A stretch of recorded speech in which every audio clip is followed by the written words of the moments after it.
So Enhancement Shaman has gone through a fair amount of changes numbers-wise to their kit under the 12.1 PTR, and a lot of people, me included, didn't take it positively at first. Looking at numbers alone, you would think that they nuked Tempest and put the hero talent 6 feet under, and combined with the Doomwind's nerf, you would think that they catapulted the entire spec to F tier. I decided to give myself about a week of testing on the PTR, both off and on stream, and take a look for myself and see if it is really as bad as the numbers make it look like. In this video, I will go over my first impressions of Enhancement Shaman in the upcoming season and what you guys can expect from the spec, and whether or not Enhancement Shaman is truly F tier or could maybe even compete in a spot for the meta comps. Let's jump right in. Beginning with the tier set of Season 2 for Enhancement Shamans, which revolves all around Voltaic Blaze and the uptime of Lava Shock to maximize your damage. The 2 set will give your Voltaic Blaze a guaranteed Fire Nova proc every 2 seconds for 6 seconds, with the damage increasing by 200% if it only strikes a single target. The 4 set will make your Fire Nova procs reduce the cooldown of Crash Lightning by 2 seconds and increase the damage of your next Crash Lightning by 8%, stacking up to 5 times, so 40% max for the next Crash Lightning. Now this tier set is pretty alright, definitely more fun than last season's, which effectively was just a damage increase across your main buttons, but this one will require you to have a higher priority on Voltaic Blaze and Crash Lightning. Crash Lightning was already supposed to be pressed on cooldown, no matter in which scenario you're currently in, regardless whether or not you're in Ascension or just doing your normal rotation. So with this tier, you want to press Voltaic Blaze before you jump into your Ascension rotation, so you don't have to use it during it, making the rotation a little bit more difficult, I'd say. Talking about rotation, I tried both Stormbringer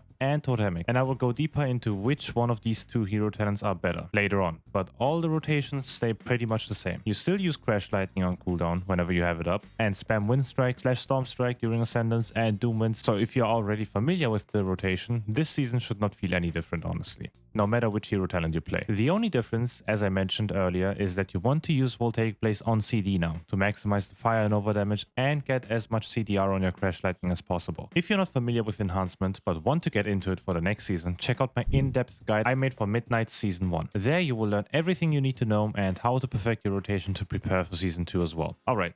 Now, which hero talent is truly better? Should all Stormbringer enjoyers like me be scared of Totemic and all Totemic lovers be scared of Stormbringer? Well, fortunately for me, Stormbringer seems to still be the stronger hero talent out of the 2, and I feel like it's not even close. As I said, I tried both hero talents and I'm definitely not the best Totemic player, but whenever I did play it, it felt significantly weaker than Stormbringer. Stormbringer, although apparently nuked to the ground with the 30% Tempest nerf, still goes very strong and honestly scales better with higher item level and whatnot for the following season. But within Stormbringer, there are also 2 builds, one with Sundering and the other full Apex build. Here, I would probably say that the full Apex build is going to be stronger this time, as they didn't touch the numbers of Sundering or Primordial Storm at all, and with the tier set making Crash Lightning even more important, now I would assume that the full Apex build is going to be the meta build for this season. Sundering definitely still works, and I will definitely try to make it work as it's my preferred way of playing Enhancement Shaman, but going simply by the numbers, I think the full Apex build will be the way to go. Enhancement Shaman, up to this point, sounds like it's going to be playing the exact same way, right? Well,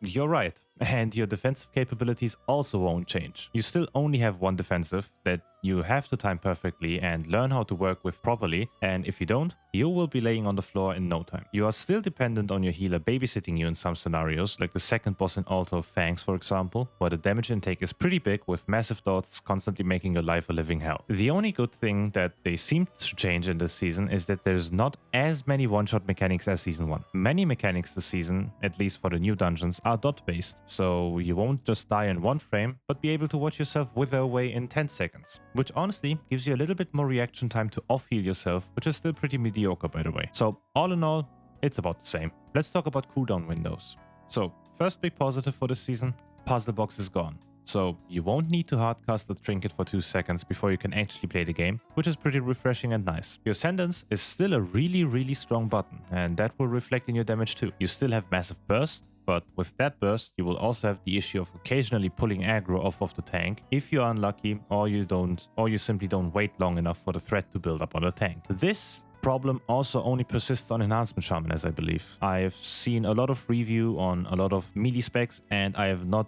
heard one guy complain about their spec pulling aggro within their burst windows, not even Frost Decay, so I hope we can change that before the season releases, honestly. Doomwinds, on the other hand, feels significantly worse. Although you feel more powerful when it procs, it's definitely way weaker than before, and the damage spike isn't as high as it used to be, which honestly takes a bit of fun away from the spec. I loved it when I got a random proc and was able to blast to the top of the damage meters in a few seconds, but now that won't be as easy to achieve as before. Still possible, but way harder. The changes they tried to make by making your CDs weaker and your baseline kits stronger also kinda didn't work for Enhancement Shaman, as you will still be below the tank if you have no CDs and get no procs, but blast past everybody else in your group if you have Ascendants and a few lucky Doomwinds right after. So it's exactly the same, which they wanted to change. So all in all, the spec feels kinda the same, and the damage profile is also pretty much the same. The only thing that changed is that Voltaic Blaze now has a higher prio in your rotation,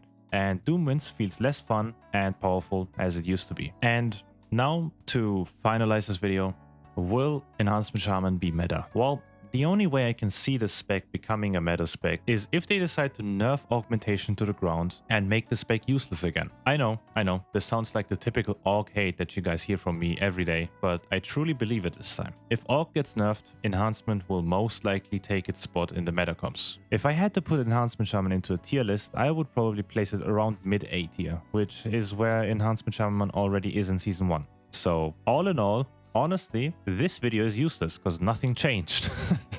If I forgot to mention something in this video, let me and the others know down in the comments below. And while you're down there, consider liking this video and subscribing to my channel to not miss any future uploads of mine. Also, check out my Twitch, link in the description below. Anyways, that's it from me. I wish you all a great rest of the day and I will see you in the next one.